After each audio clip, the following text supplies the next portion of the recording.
say hell yeah, hell yeah, hell yeah.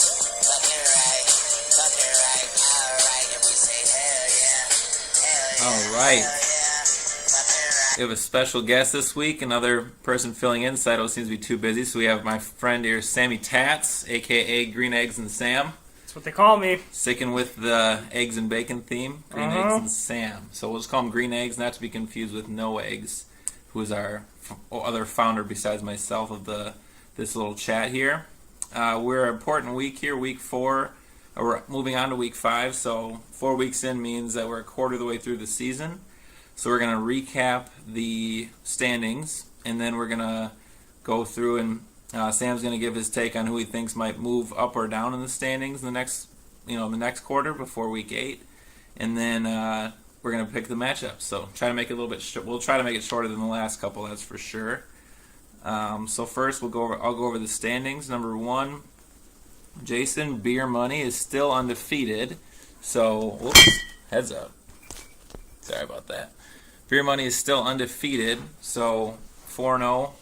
We had a close call last week, almost lost, but still holding on first. This week's going to be tough for you, Beer Money.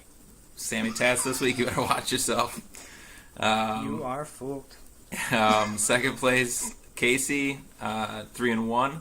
A lot of teams, 3.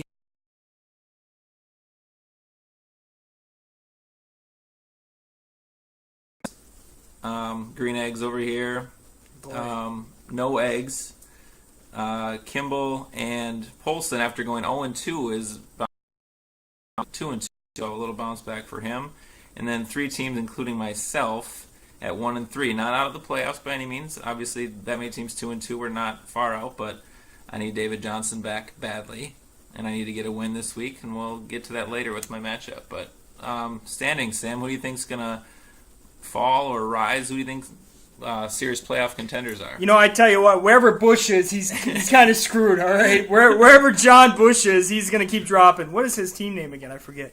He's 2 girlies, 1 cup. Oh, yeah, he's dropping. He's 2-2 with, 12 other people. So, I really see Beer Money going down this week. That one tack against me, little tic-tac. I think he's done after this week. I think Brad's going to have a nice bounce back. I don't know. I haven't reviewed many of these teams. Brad's team is pretty bold according to his team name. Yeah, so he's got that going for him. So, I see myself winning this week, going to 3-2, and I guess everybody who's 1-3, I gotta assume one of them is going to win, but probably 2 of those guys are going to stay down there. Like Skull Chant. Who's that? That's Graves. Oh, Christ. That's all I got for that. Yeah, we'll see how this, again, is very, very close. Beer Money is in pretty good position, but still anything can happen. And last week was pretty close, and this week the projections are pretty close with he and stats. Bye weeks start coming into play now, which is really important too. See how good your bench is. So with that, we'll go to the matchups. We'll start with me against Elmo, the Revolution. I was projected to beat him, but after last night's game, he got a few extra points out of his kicker, Goskowski, and Cooks didn't quite make his projections, but still at a solid 13.5. So I think that this is my week, and I've been on a little bit of a slide. I'm 3 games skid after beating Peters in the first week. But my receivers, I think Doug Baldwin sounds like he's healthy. Golden Tate, Garcon, they all have pretty good matchups.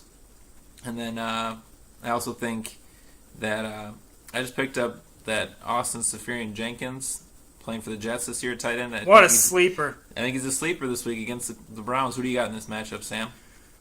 Between the 2 of you? Yeah. If you had to pick a winner. Well, I think you have a solid lineup here, Palmer. I think he's going to have a surprisingly good week. I know Philly's defense is pretty good, but I just got to guess at it. Yeah. But you know what? I kind of think you're going to lose this week, unfortunately. Ooh. Just because. I don't know, man. I don't do this a lot, but Is it because he's got Aaron Jones in the Packers this week? I think that's probably his name's Aaron. Big point of it. Yeah. So the Revolution is Elmo, right? Yeah. Elmo, my man. I think he's going to beat you this week, but it'll be a good matchup. You're both projected 105, 106, so pretty close. So we'll see. We'll see. All right, we'll move on to your matchup. You and Beer Money, who we already kind of talked about. Yeah, it's already over, man. Hogan did his work for me. Pretty good job. Mike Evans kind of shat the bed. Sam shat the bed. That was big impact from last night's game. So Yeah, it was no good there. looking at it, I'm guessing you're picking yourself to win. Gotta right? go with myself. The projected points are pretty close, but I got heart, and you can't beat that. I'm gonna go with Sam getting the upset this week. Beer Money's got Jared Goff against Seattle. That's gonna be tough. Martavis Bryant, Jacksonville's defense has looked tough. And Stats has got LeGarrette Blount, Wendell Smallwood. Looks like he's not going to play. That's more carries for Blunt. Frank Gore against Sam Fran. And then Rodgers against the Cowboys. I think that's going to be a shootout. So I do think that this is the week that Beer Money gets his first loss. Like I said, I don't see a way around it. It's not good for you. So, okay. All right, we'll go to my ball, Zach Ertz, and Forte Inch Ditka. That's Peters versus Casey. Oh, great. Huge discrepancy in the projected points. Part of the reason Tom Brady had his first real quiet week of the year. Lucky for Peters. Brady one interception, one fumble, man. I mean, that hurts. Yeah. Brady had a tough game last night. Only had one touchdown pass. They had a lot of field goals. No thanks to Goskowski for me. But who do you got in this one, Sam? I got to go with Peters on this. I think Carson Wentz has a big week against Arizona. Their defense is kind of weak. Used to be strong. Used to be really strong. Yeah, used to be. But Peters, I'm with you, man. I got a lot of respect for you nowadays. Yeah, I'm going to go with, in case he hasn't totally set his lineup, it looks like yet his defense, he's still got Denver in there on a bye, but might want to check that. But then he's got, Kyle Rudolph hasn't been the same since Bradford's been out. Jerick McKinnon, we don't know anything. Well, half his lineup is out. Yeah. So, it's going to be uphill sledding. Tyreek Hill hasn't done much since week 1. So I think Peters is going to take this one. Little regret there on the bench. Peters had Deshaun Jackson, who got you 15 points, a little over his projection. So I hope that doesn't come back to bite you. Ooh, all right. Yeah. Well, now we'll go on to Green Egg's prediction of sliding. 2 girlies, 1 cup, a.k.a. John Bush. Thinks he's going to slide, but he had an up and down game last night. Gillisley only got him 5, but Cameron Braid almost got him 18. And then on the other side, he's playing Graves, who had only 2.5 from Jaquiz Rodgers. Why you went with Jaquiz Rodgers when Doug Martin is back is a little. I don't get that one. A little confusing to me, Graves. But you did get 15.5 from Amendola, which was big. So projection's still close. Who do you got, Sam? I hate to say it, but I think Bush is going to end up winning this one. Stafford against Carolina. I mean, Carolina's got a pretty good defense, but Stafford at home is, I think, pretty good. Antonio Brown, of course, can usually have a big game, especially against Jacksonville. Although I did read that Jacksonville has been very good with receivers this year. Their defense has been tough. Yeah. That's why I picked against Beer Money. Aren't you glad I'm reading? Yeah. Way to go, Sam. Okay. Picked against Beer Money because he's got going against, I don't know. 2 girlies, 1 cup, and Skull Champ. Yeah, no, I was picking against Beer Money. I forgot what it was already. But anyway. That's all right. He does this all the time. I'm gonna go with, I'm actually going to go with it's tough. This is tough because Bush has, like you said, tough matchups with Antonio Brown against Jacksonville. Jarvis Landry is not great. Gurley against Seattle, but Seattle's pass D is better than their run D.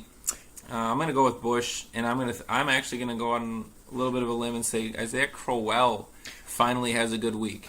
I swear to God, I was thinking the same thing. I think he finally has a good week against the Jets because he has been awful this year. And Graves has 2 Giants receivers starting, and Odell's a little banged up, and Brandon Marshall's been up and down this week. I think it'll be close, honestly, though.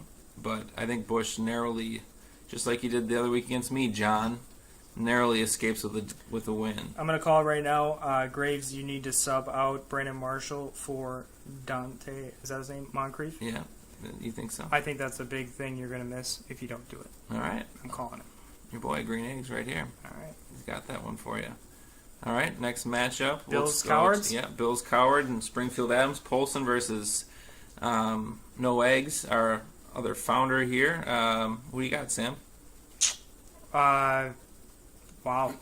Looks like a pretty big tilt here. I got to go with Bills Cowards. Jameis Winston had an average game for Jameis Winston. Doug Martin definitely showed up.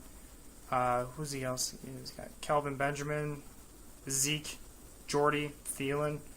You know, as long as Thielen can get some play, I think he's going to get that projection of 127 or right in the 120 area. Springfield Adams, who is that? It's Polson. You're in trouble, brother. I still wonder what you're doing at the tight end position. We said last week that you needed to pick one up, and you didn't pick one up. So Well, he's got Grego. oh, he's got Jordan. Oh.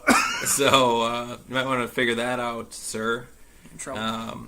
Yeah, and then you got Duke Johnson has been decent. Le'Veon, the Jacksonville D is decent. Amari Cooper hasn't been the same. Ty against Sam Fran is a good matchup, but he was 35 one week, and then last week, what do you have, like 5?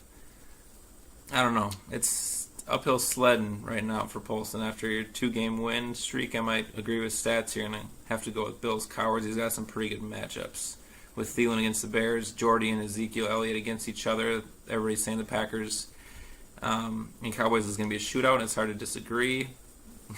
Little Nick Warner promo in there. All right, last one. We got Nick the new guy, is No Eggs would call him, versus Brad Kimball's bold team. What do you got, Sam? This is another close one. Is that Warner Kroenke? No, that's Bush's buddy. Oh, okay. Sorry, brother. Well, James White had a decent start. I think as your flex player, he got you the points, if not a little more than what you're looking for. Eli Manning, hate him. And the rest of your team is okay. Carlos Hyde will probably have a decent week against Indianapolis. But looking at your bench here, Sammy Watkins on the bench. I don't know about that. I'd probably put in Buck Allen, if you're thinking about making a play here. I know Carlos Hyde is pretty good, but Rashard Matthews, I think, is going to get stuffed for some reason. I just got a feeling. Brad's bold team projected 110 against the 113 of Kroenke, so I'm gonna pull a string here and say Brad takes this one. That's my upset for the week. Okay, there you go. That's my upset. All right, I'm gonna disagree with you. We have a couple that we disagreed on. I'm gonna go with Kroenke on this one. Go with Nick. Eli's been playing a little bit better recently, and DeMarco Murray against the Dolphins could be good. Carlos Hyde, decent matchup. Rashard Matthews again against the Dolphins. I think the Eli Manning, Evan Ingram connection actually might work out well for him. Mm-hmm. Where Kimball, Hunter Henry is either 0 or barely. I mean, he had one good week so far, and then Joe Mixon hasn't done much. Melvin Gordon's banged up. Ajayi is there. I wouldn't be surprised if Ajayi has a decent week actually, but I can't trust the Dolphins and it's hard to say. And with Melvin Gordon banged up, he's not getting very many touches anymore right now. So I'm going to go with a narrow victory for Kroenke and just agree with Sam here. So okay.